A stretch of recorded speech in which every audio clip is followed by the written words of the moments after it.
नमस्कार, मैं हूं आपके साथ अभिषेक। आप देख रहे हैं छत्तीसगढ़ बात हमारे साथ। आज छत्तीसगढ़ के पूर्व डिप्टी सीएम टीएस सिंहदेव के सपने पर जो है जमकर सियासत हो रही है। 2018 में छत्तीसगढ़ में जब कांग्रेस की सरकार बनी थी, उस वक्त पूर्व डिप्टी सीएम टीएस सिंहदेव और पूर्व सीएम भूपेश बघेल को 2.5 साल के लिए सीएम बनाने का फॉर्मूला मीडिया में चला। फॉर्मूला मीडिया गॉसिप था या वास्तव में कांग्रेस आलाकमान ने दोनों नेताओं की दावेदारी के चलते कोई रास्ता निकाला था, ये तो खैर अपने आप में एक रहस्य है। लेकिन मुख्यमंत्री ना बन पाने की टीस टीएस सिंहदेव के बयानों में साफ सुनाई पड़ती है और कहीं ना कहीं इस बात का फायदा बीजेपी भी लेती है। और कई बार तो सिंहदेव खुलकर सीएम बनने की इच्छा जता देते हैं, इशारों ही इशारों में। बिलासपुर में संगठन सृजन अभियान के दौरान सिंहदेव की यही दबी हुई इच्छा एक बार फिर से शायद प्रकट हुई, जब उन्होंने कहा था कि मैं कभी ये नहीं कहूंगा कि मुझे मुख्यमंत्री नहीं बनना है। ऐसा कौन ही कहेगा। उन्होंने कहा कि मैं सीएम नहीं बनना चाहता। सिंहदेव के इस बयान पर चुटकी लेते हुए पूर्व मंत्री और बीजेपी विधायक अजय चंद्राकर ने कहा कि हम टीएस सिंहदेव को एक दिन का मुख्यमंत्री बना देंगे, अगर वो चाहे तो साय की कुर्सी पर बैठाकर उनकी ये इच्छा हम पूरी कर देंगे। अब चंद्राकर के बयान पर प्रतिक्रिया देते हुए सिंहदेव ने कहा कि वे एक दिन का मुख्यमंत्री बनने के लिए तैयार हैं। चंद्राकर जी शपथ ग्रहण की तैयारी करें। सिंहदेव को पलटवार करते हुए स्वास्थ्य मंत्री श्याम बिहारी जायसवाल कह रहे हैं कि टीएस बाबा सिर्फ नायक जैसी फिल्म में सीएम बन सकते हैं, क्योंकि 25 से 50 साल तक तो कांग्रेस की संभावना ही नहीं है। सिंहदेव और भाजपा नेताओं के बीच भले ही ये इसे नोकझोंक कहे या फिर हंसी मजाक, लेकिन इससे एक बड़े गंभीर सवाल खड़े हो रहे हैं कि कहीं नेताओं की महत्वाकांक्षा के कारण ही छत्तीसगढ़ में कांग्रेस की ये दुर्गति हुई, और क्या आगामी चुनाव से 3 साल पहले ही सिंहदेव ने दावेदारी कर दी। तमाम सवाल है, उसके जवाब लेंगे। उससे पहले बयानों पर एक नजर। अब जैसे कलेक्टर एक दिन का बनना है, एक दिन का आर्मी में टोपी पहनना है, ये चलता है। आप देखे होंगे फोटो। अब आ जाए हम उसको एक दिन विष्णुदेव जाए साय जी के कुर्सी से बैठा के सम्मान करके उठा के ले जाएंगे, और क्या यही है। कांग्रेस में तो उसको कुछ मिलना नहीं। देखे हो ना, किसी बच्चे ने इच्छा दी एक दिन का कलेक्टर, 1 घंटे के लिए military cap, major, lieutenant general ऐसा बनाते हैं, तो हम लोग वैसे उसका सम्मान कर देंगे। उसी तरह से हसरत है, हसरत लेके ऊपर नहीं जाना चाहिए। आदमी को यही पूरा करना चाहिए। बहुत बहुत आभार। उन्होंने बनाया तो नहीं, अभी बनाने के लिए कहा है। उम्मीद कर रहा हूं कि तब तक गवर्नर साहब से और विष्णुदेव साय जी से वो बात करके सब रखे रहेंगे। एक का इस्तीफा और दूसरे की मंजूरी, और अजय जी के घर में शपथ लो कि रियल में तो मुझे नहीं लगता कि बन वो पिक्चर वगैरह होता है ना, तो उसमें एक आध मूवी वगैरह बनाएंगे तो उसमें बन सकते। चलिए चर्चा को आगे बढ़ाएंगे। आलोक सोनी हमारे साथ बीजेपी से, अभिमन्यु मिश्रा कांग्रेस से और पत्रकार के शर्मा हमारे साथ जुड़ चुके हैं। सभी मेहमानों का बहुत बहुत स्वागत। सबसे पहले आलोक जी, क्या कांग्रेस में जो, चलिए माफ कीजिएगा, हमारे साथ जो गेस्ट हैं मिनी पांडे जी हमारे साथ बीजेपी से जुड़ी हैं। तो मिनी पांडे जी, मेरा पहला सवाल यही है आपसे, क्या इस तरह के बयान देकर क्या कांग्रेस के जख्मों पर नमक छिड़कने की कोशिश हो रही है, और ये जो जो कांग्रेस में फूट पड़ी है उस मुद्दे को भुनाने का प्रयास हो रहा है? जय जोहार सभी को। देखिए, भाजपा क्या कर रही है ये विषय नहीं है। कांग्रेस टीएस सिंहदेव पे क्या विचार रखती है ये विषय है। आप देख रहे हैं कि जब पिछले लोकसभा विधानसभा चुनाव में सरगुजा से 14 सीट पूरी निकली, तब टीएस सिंहदेव के साथ किस तरह उपेक्षा की गई, उनको मुख्यमंत्री न बना करके 50-50 की बातें कांग्रेस पार्टी की, और फिर उनके बाद अभी भी उनके साथ ऐसे ही चल रहे हैं, वो एटीएम की तरह काम करते हैं। तो चंद्राकर जी ने जैसे कहा कि उनके साथ गांधी परिवार ने धोखा किया, ये बात सच है कि वाकई उनके साथ कांग्रेस पार्टी धोखा की, उनकी उपेक्षा की गई। उतने सीट जीतने के बाद भी, 50-50 बोलने के बाद भी उनको कहीं भी जगह नहीं दिया गया। तो इतने वरिष्ठ कार्यकर्ता की ऐसी हालत कांग्रेस पार्टी में ही है। कांग्रेस के लोगों की ही विचारधारा उनके प्रति कैसी है। बृहस्पति देव जो सरगुजा से विधायक है, उन्होंने सरेआम बोला कि मुझे जान से मारने की धमकी दिया गया है, बाद में माफी भी मांगे। टीएस सिंहदेव विधानसभा में उस बात के लिए आवाज भी उठाई कि इस तरीके से बोला गया। तो कांग्रेस खुद उनके साथ ऐसी नकारात्मक सोच रखती है, खुद उनके साथ दुर्व्यवहार कर रही है, और उनके साथ छल कपट और राजनीति तो, जितना हो सका। लेकिन मिनी जी देखिए, अजय चंद्राकर जी बहुत सीनियर नेता है। अब उनका जो लहेजा था वो तो खैर मजाकिया था, लेकिन सवाल यह है कि क्या टीएस सिंहदेव के साथ सिंपैथी जताकर भूपेश बघेल को टारगेट करने की कोशिश हो रही है? पूरे कांग्रेस पार्टी को ही टारगेट है कि वो अपने ही नेताओं के साथ वो साथ में नहीं खड़े हो पा रहे हैं, वो खुद उनका साथ नहीं दे पा रहे हैं, उनके साथ खुद धोखा कर रहे हैं और आने वाले समय भी कांग्रेस पार्टी सत्ता में आएगी नहीं। तो टीएस सिंहदेव का जो ये सपना था कि वो मंत्री बनेंगे, मुख्यमंत्री बनेंगे, वो अधूरा रह जाएगा। तो चंद्राकर जी ने बिल्कुल स्पष्ट कहा कि कांग्रेस और टीएस का भी बयान आप कुछ दिन पहले सुने थे कि हम अपने कर्मों के चलते हारे, हमने वादे पूरे नहीं किए, हमने काम नहीं पूरा किया, इसलिए हम हारे हैं। तो जनता तो देख रही है, कांग्रेस पार्टी खुद ऐसी बातें कह रही है, कांग्रेस के नेता उनके प्रति क्या विचार रहते हैं ये खुद, तो वही चीज को लेकर के चंद्राकर जी ने कहा कि भविष्य में कांग्रेस पार्टी सत्ता में आएगी नहीं और वो मुख्यमंत्री बन नहीं पाएंगे। तो मजाकिया लहजे में कहा कि अगर वो बीजेपी में आ जाएंगे तो उनको एक दिन का सीएम बना दिया जाएगा। रमेश जी, क्या लगता है, देखिए कौन विधायक होगा जो मंत्री बनना नहीं चाहता, या कौन मंत्री होगा जो मुख्यमंत्री बनना नहीं चाहता, लेकिन कोई खुलकर सामने ये बात बोलते नहीं है। लेकिन क्या टीएस सिंहदेव जी ने जो बात कही कि मैं कभी ये नहीं कहता कि मैं सीएम नहीं बनना चाहता, क्या ऐसे उनकी साफ गोई के तौर पर देखा जाए, या ये माना जाए कि उनका ये स्टेटमेंट कहीं ना कहीं उन्हें और पार्टी को ही बैकफुट पे खड़ा कर रहा है? अभिषेक जी देखिए, हालांकि ये पूरा प्रकरण तो यूं कहें कि ये हंसी मजाक का ही है, लेकिन इसके पीछे कुछ न कुछ गंभीरता भी छिपी हुई है। जो बयान टीएस सिंहदेव का बताया जा रहा है कि कार्यकर्ताओं के बीच में उन्होंने कहा कि हमें कभी ये नहीं कहना है कि हम मुख्यमंत्री नहीं बनेंगे, तो ये साबित करता है कि वो पहली बार शायद इस चीज की भूल कर चुके हैं, अब दोबारा ऐसी भूल नहीं करना चाहते हैं। ये उनका संदेश है कि अब वो जब भी एग्जिस्ट करेंगे तो एज ए सीएम पद के दावेदार के रूप में ही एग्जिस्ट करेंगे। तो ये उन्होंने शायद पहली बार गलती कर दी, एक मौका दूसरे को दे दिया और उसका खामियाजा उनको भुगतने को मिला। जो उनसे बात तय हुई थी उस तय समय के मुताबिक शायद उनको वो चीजें हासिल नहीं हुई, लोगों के द्वारा नहीं प्रदान किया गया। तो ये साबित करता है कि ये कहीं ना कहीं वो बिंदु है जिस बात को अभी से ही एग्रेसिव हो करके वो इस बात को बोल रहे हैं कि मौका मिलेगा तो मैं मुख्यमंत्री बनूंगा, इसमें कोई संशय नहीं है। तो वही बात अजय चंद्राकर की थी, जो अजय चंद्राकर जी के बयानों को मैं देख रहा था, वो एक मजाकिया लहजा ही है, वो एक तरह से मजाक ही है, उसको बहुत गंभीरता से मेरे ख्याल से लेने की जरूरत नहीं है। लेकिन रमेश जी, यही टीएस सिंहदेव जी बयान देते हैं कि संगठन जो है सामूहिक रूप से चुनाव लड़ेगा, फिर वो ये कहते हैं कि देखिए ये तो अपवाद होता है कि किसी का चेहरा आगे रखकर चुनाव लड़े, 90% तो संगठन ही सामूहिक रूप से चुनाव लड़ता है।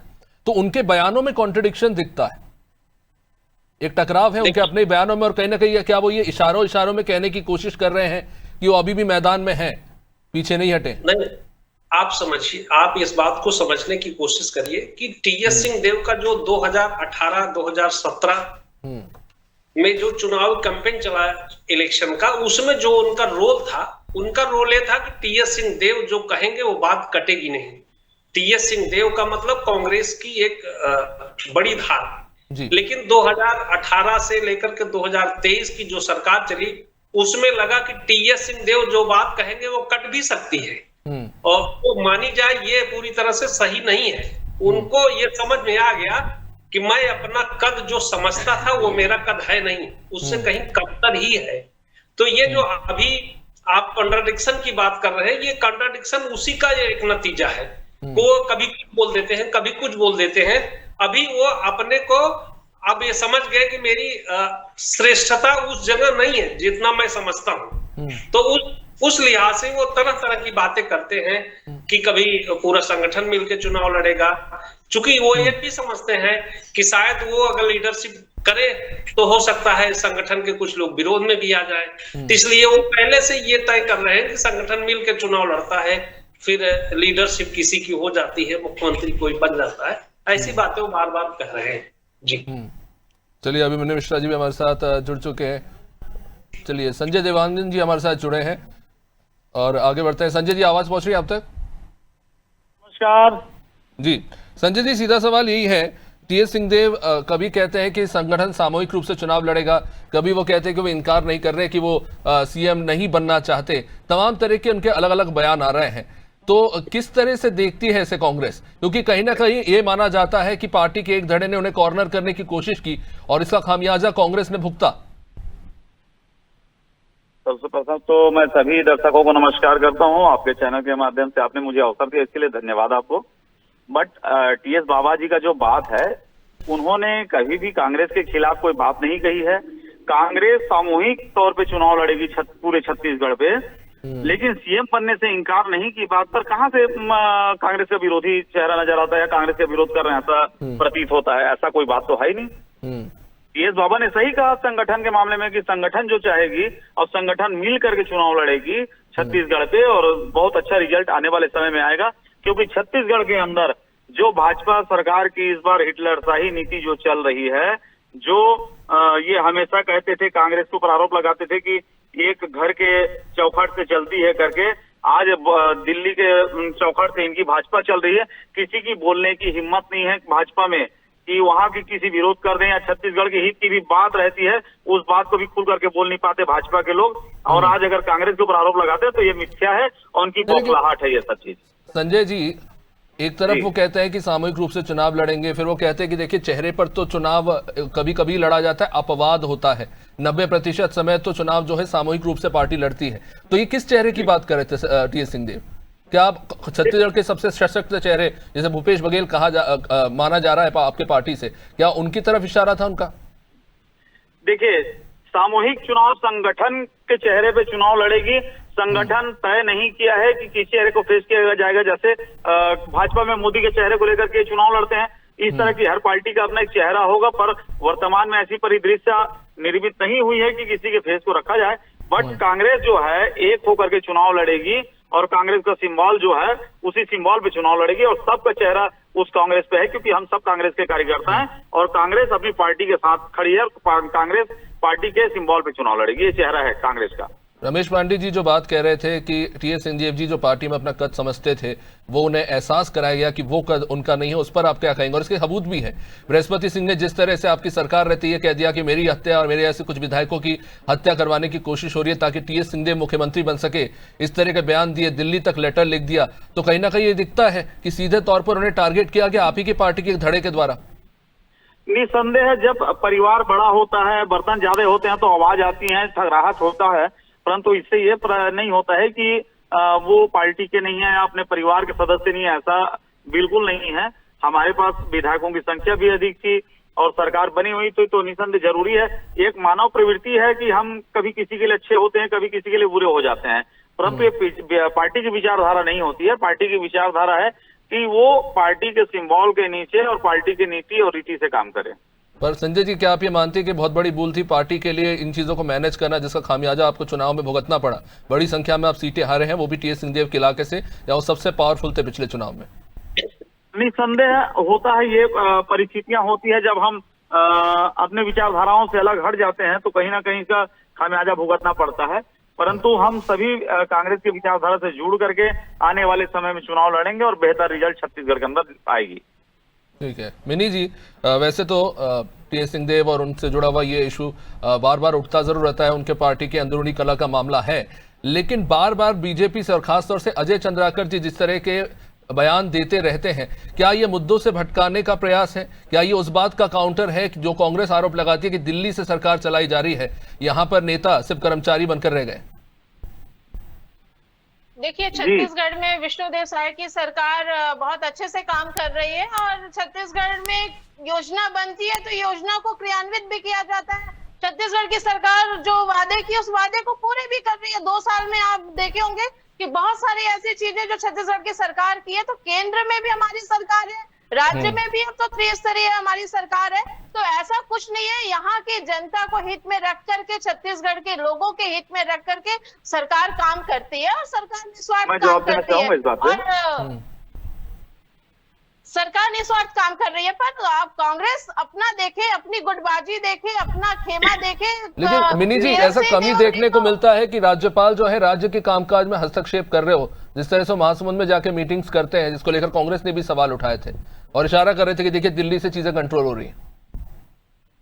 देखिए, ये तो अच्छी चीज है कि वो कामकाजों का जायजा ले रहे हैं। कांग्रेस के समय तो ये सब चीजें कुछ होता ही नहीं था, खाली भूपेश बघेल जी चलाते थे शासन और बाकी सब जगह धांधली और करप्शन होता था। अगर राज्यपाल जी फील्ड में जाकर के खुद देख रहे हैं कि कामकाज सही चल रहा है कि नहीं, विभागों में कर्मचारी सही से कर रहे हैं कि नहीं, तो ये अच्छा है, ये उनकी सक्रियता है, उनके काम करने का तरीका है। तो इसमें केंद्र की कोई वो नहीं है। आज भी देखिए धान खरीदी को कोई लेकर के भी बोला गया है कि कलेक्टर और जिलाधिकारी जिसमें मोदी जी का नाम लेने के बाद संजय जी मैं आपको मौका दूंगा, लेकिन मिनी जी एक बात बताइए, आप ज्यादातर राज्यों में बीजेपी की सरकार है और अब पीएम मोदी को चेहरा बनाकर चुनाव लड़ते हैं। प्रशांत किशोर सीधे तौर पर ये कह रहे हैं कि आपकी जो राज्य में मुख्यमंत्री हैं उनका उतना उत्तरदायित्व है ही नहीं, क्योंकि आपको पता है कि आप मोदी के चेहरे पर जीत जाएंगे, इसलिए उत्तरदायित्व है नहीं, चीफ मिनिस्टर उतना कुछ खास फर्क नहीं पड़ता। देखिए भाजपा का हर कार्यकर्ता, हर नेता अपने आप में सक्षम है और अपने आप में नेता है, और हर कोई हमारे यहाँ संगठन मजबूत है और संगठन के दिशा निर्देश पे ही पूरा होता है। हमारे यहाँ ऐसा अलग अलग खेमा या गुटबाजी नहीं है। तो हमारे यहाँ भाजपा का छत्तीसगढ़ का हर एक नेता सक्षम है। आज सब मिल करके यहाँ पे सरकार चला रहे हैं, तो कांग्रेस की तरह छत्तीसगढ़ के हालात नहीं है। मुख्यमंत्री हो या देश के प्रधानमंत्री हो, सबका अपना एक व्यक्तित्व है, सबकी अपनी एक कार्य क्षमता है, सबकी अपनी एक दायरा है और सभी बहुत ही सुगमता पूर्वक कार्य कर रहे हैं, देश में भी और प्रदेश में भी। आप देखिए छत्तीसगढ़ की सरकार यहाँ भी पूरे केंद्र की, प्रदेश की सारी योजनाओं को जमीन तक लेके जा रही है। कांग्रेस के पास आज विपक्ष की राजनीति करने के लिए कोई मुद्दा ही नहीं है, इसलिए जो भी चाहते हैं प्रभावित करते हैं। ठीक है संजय जी आप बोलिए। हाँ, मैं बिल्कुल प्रभावित हूँ अपने नेताओं से। आज हमारी बहन जिस बात को बोल रही है बता देना चाहता हूँ कि छत्तीसगढ़ के मुख्यमंत्री की बखत नहीं है। अगर वित्त मंत्री जी किसी बात को कर दे तो उस बात को काट दें। इनके मंत्रिमंडल में मतलब दबे पांव इतनी ज्यादा तकलीफें हैं जिसको बोल नहीं पाते ये लोग। और छत्तीसगढ़ की बात करते हैं, छत्तीसगढ़ की एक भी स्टेटमेंट मोदी ये हमारे विष्णुदेव साय जी का बता दीजिए जिसमें बिना मोदी जी के नाम लिए कोई कार्य का उद्घाटन करें या बिना कार्य की बात करें। और दूसरी बात यह है कि अगर पार्टी डिसिप्लिन की बात करते हैं भाजपा, तो ननकी राम कंवर जी आदिवासी नेता है ना, उनके साथ क्या व्यवहार किया गया है भाजपा के लोगों के द्वारा। संजय जी आप कह रहे हैं कि कामकाज अच्छा नहीं चल रहा। एक मिनट श्याम बिहारी जायसवाल जी बोल रहे हैं कि आने वाले 25 से 50 साल तक कांग्रेस छत्तीसगढ़ में नहीं आने वाली। ये गलतफहमी में बिल्कुल रहे डालते में जैसे शुतुरमुर्ग होता है ना सर, रेती के अंदर मुंडी डाल दिया उसके बाद लगता है पूरी दुनिया अंधेरी है। तो उस प्रकार से उनकी सोच है, अच्छी चीज है उनकी सोच रहे। आज किसी की भाजपा में एक भी कार्यकर्ता बता दे कोई नहीं है। आज भाजपा के कार्यकर्ता शासकीय कर्मचारी ही हैं जो सीधे संचालन करते हैं। इनके मन में अगर अलग से हट करके बात कर लें तो इनके आंसू निकल जाएंगे कि तकलीफ कितनी है भाजपा के अंदर इनको। कहीं भी छत्तीसगढ़ में इनके सरकार बनने रमेश जी से इस पे जवाब ले लेते हैं। रमेश जी आपने जैसा कि कहा, ठीक है रमेश जी, जैसा कि आपने कहा कि कुछ बयान तो इसमें मजाकिया है लेकिन इसके अंदर भी बहुत सारे लेयर्स हैं, बहुत सारा सच है जो कहीं ना कहीं गाहे बगाहे निकल कर बाहर आ ही जाता है। अब 25 से 50 साल तक नहीं आएगी कांग्रेस, इसे भी शायद मजाक के रूप में हम ले सकते हैं, लेकिन क्या जो कांग्रेस दावा कर रही है सरकारी कामकाज को लेकर उसमें कितना दम दिखाई देता है? देखिए अक्षय जी, ये तो पॉलिटिकल प्रोपेगेंडा चलता रहता है, पर इस बात से मैं सहमत नहीं हूं कि राज्य की सरकार केंद्र के इशारे पर चल रही है। मैं बहुत सारे उदाहरण बता दूंगा और रखूंगा कि जिससे आपको साबित होगा कि राज्य की सरकार अपने तरीके से चल रही है और अपने तरीके से चलाई जा रही है। आप छत्तीसगढ़ की योजनाओं के बारे में देखिए, मैं छोटी सी बात करूंगा, संजय जी को नाराज भी नहीं होना चाहिए। कांग्रेस की सरकार की हमारे आदरणीय है, भारतीय जनता पार्टी की सरकार की योजनाएं, कांग्रेस की सरकार में जो भी योजनाएं बनी, राजीव गांधी न्याय योजना और जो भी योजनाएं चली, राजीव गांधी मार्ग, तो इस तरह से एक तरह से केंद्र के जो नेतृत्व है कांग्रेस के, उसको खुश करने की कोशिश की गई। लेकिन विष्णुदेव की सरकार में जैसे SER बन रहा है, एक योजना आई, उसमें केंद्र का कोई हस्तक्षेप नहीं है, राज्य का अपना सिस्टम से वो योजना लागू हो रही है। नया रायपुर में जो IT का हब बन रहा है, एजुकेशन का हब बन रहा है, उसमें कहीं भी आप नहीं देखेंगे कि मोदी या अमित शाह को खुश करने की कोशिश की जा रही है। कहीं भी कोई आपको नहीं लगेगा। सिर्फ एक प्रकरण है जिसमें कांग्रेस के लोगों की इच्छा पूरी हो सकती है, वो है नक्सलिज्म का मुद्दा, जिसमें सीधे केंद्र का हस्तक्षेप है। तो नो डाउट वो केंद्र का ही प्रयास है, केंद्र का ही विषय है।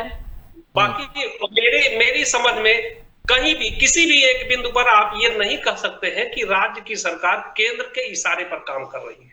ये क्या जवाब देंगे इस पे? हमारे वरिष्ठ पत्रकार जी हैं और मैं कई बार डिबेट में साथ में रहा हूँ, इनका समर्थन भी किया हूँ और बहुत अच्छी बात कर रहे हैं। बट आपको बता दूं, ये मोदी जी के और केंद्र के इशारे पे नहीं कर रहे हैं, इसका सीधा प्रमाण है। स्मार्ट मीटर किसका देन है? सोलर योजना किसकी देन है? छत्तीसगढ़ विद्युत सरप्लस राज्य है, लेकिन यहाँ सोलर प्लेट की बात कही जा रही है। सोलर प्लेट लगाइए, बिजली पे बचाइए, बिजली बिल बढ़ा दे रहे हैं। बिजली हाथ योजना सरकार की थी। दूसरी बात यह है कि छत्तीसगढ़ में जितनी भी भूपेश बघेल की सरकार ने जितनी भी छत्तीसगढ़ के लिए नई नई योजनाएं लाई, आज अगर वो खराब होता तो आज स्वास्थ्य मेडिकल जो गलियों में जो घूमती बसें, इसमें भूपेश बघेल जी का फोटो हटा करके विष्णुदेव साय जी का फोटो लगा के, मोदी का फोटो लगा के नहीं घुमाया जाता। तो बहुत सारी योजनाएं हमारे इन्होंने बंद करने का प्रयास किया, कई सारी योजनाएं बंद भी की और कई सारी योजनाओं जो है कांग्रेस की देन है जिसे ये संचालित कर रहे हैं। रमेश जी कुछ कहना चाह रहे थे जल्दी से जी। मैं सोलर वाली बात पे कहना चाह रहा था। देखिए, सोलर पूरे देश में जो चल रहा है उसके पीछे बहुत बड़ा वैश्विक कारण है। आने वाले दिनों में भारत नेट जीरो कार्बन की ओर बढ़ रहा है, डीजल पेट्रोल की खपत घटाने की कोशिश हो रही है, इसलिए आप देखेंगे ग्रीन एनर्जी की ओर बढ़ावा दिया जा रहा है। इसके पीछे वो मंशा है, इसके पीछे ये मंशा नहीं है कि विष्णुदेव की सरकार पर केंद्र सरकार कुछ थोप रही है। दूसरी बात, आप देखेंगे कि केंद्र सरकार और राज्य सरकार के संयुक्त कोलैबोरेशन से ही योजनाओं का संचालन होता है, जिसमें ज्यादा 60% से अधिक शेयर केंद्र सरकार की योजनाओं का, उसके बजट का होता है।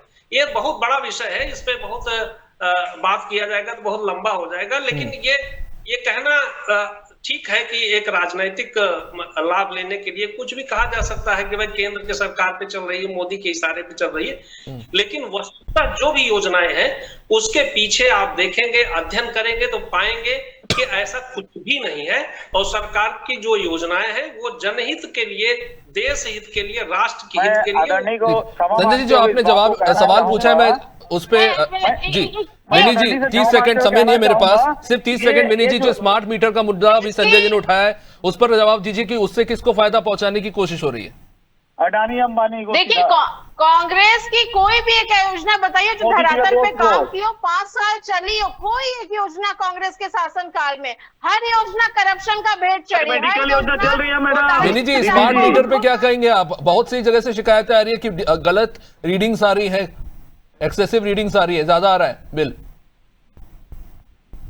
देखिए, अभी स्मार्ट मीटर में सभी जगह देखिए सोलर पैनल, इनके पास कोई जवाब नहीं सर, इनके पास कोई जवाब नहीं, इसलिए कि एक तो हाफ बिजली बिल का योजना बंद कर दिए, मीटर का रेट बढ़ा दिए, उसके बाद स्मार्ट मीटर जो बहुत बहुत शुक्रिया आप सभी मेहमानों को इस चर्चा में जुड़ने के लिए। तो जाहिर तौर पर अलग अलग मुद्दों को लेकर बहस तो हो रही है, कहीं तंज कसा जा रहा है तो कहीं मजाक हो रहा है, लेकिन इसके बीच में कहीं ना कहीं राजनीति भी छुपी है, जिसको कहीं ना कहीं दोनों ही दल एक दूसरे के खिलाफ बनाने की कोशिश कर रहे हैं। देखते रहिए अनादर टीवी। नमस्कार।